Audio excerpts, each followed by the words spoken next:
الله أكبر الله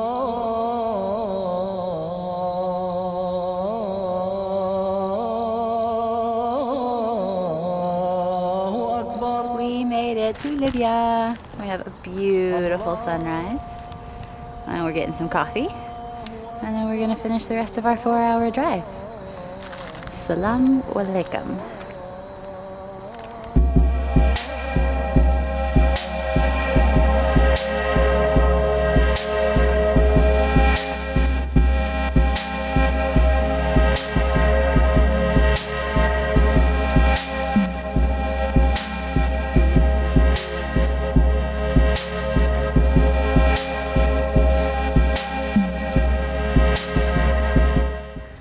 I am Libby Sauter, and I'm originally from Las Vegas, and I work as a nurse for an organization called the Novick Cardiac Alliance. We go to developing countries and help them either set up or expand their existing heart surgery programs, pediatric heart surgery programs, and I work in the ICUs teaching the local staff.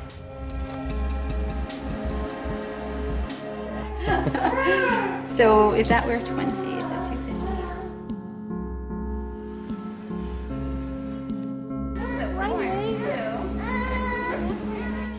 It's way more stressful than speed climbing, that's for sure. Because it's not your life, it's someone else's, and it's someone else's kid.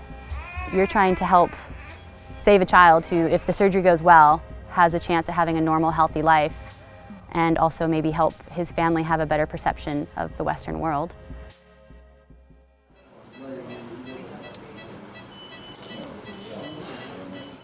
So on my last trip to Libya, we had this patient who I went and picked up from theater after surgery.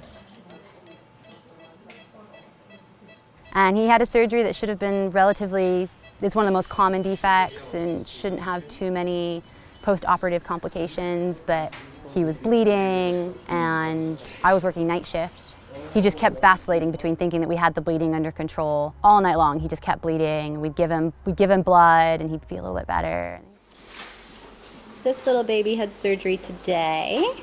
Had to go back to theater, to the operating room. He was bleeding too much, but has come back, is doing well.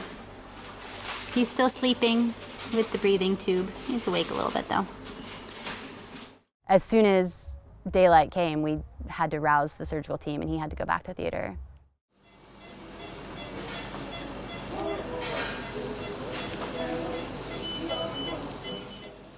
For a kid who's just had heart surgery twice, when they are acting like that, you're really concerned that they've got some other kind of infection or there's something going wrong with the heart function.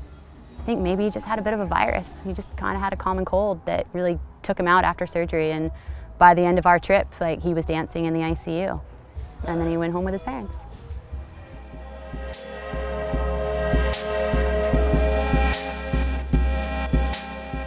I think that pediatric cardiac nursing is the most interesting, fascinating, amazing field in nursing possible.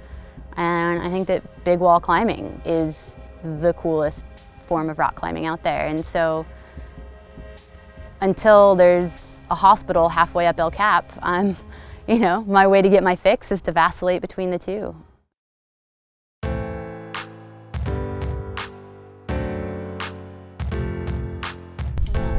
Grab nuts, help gloves. Straight across?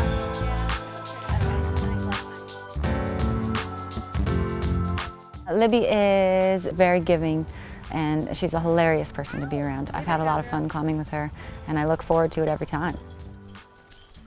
My name is Quinn Brett. I live in Estes Park, Colorado. Quinn calls Zion like the sandstone Yosemite. I think it's a little bit more like Yosemite's red-headed stepchild.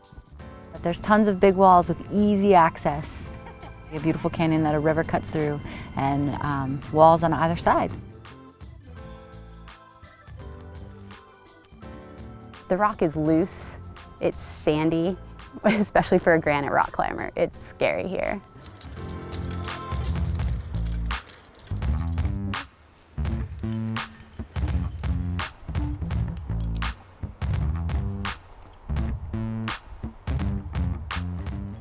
Yesterday we started on Space Shot. We did that in 2:40.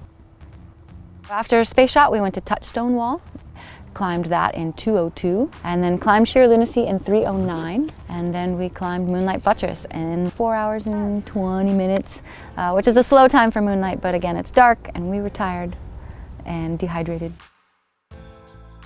Walls, yay! Yay! Well, I always wanted to do that, and now I don't ever have to do it again. Total time on the wall was 16 hours and 16 minutes. That's from the bottom of Space Shot to the top of Moonlight. Being able to use the skills that you get in rock climbing, that you get particularly from big wall climbing or pushing big walls, risk mitigation, fear control, learning to handle stressful situations. It's a way to take my passion, which is an inherently selfish activity, and translate it into something that I feel it's good for the world.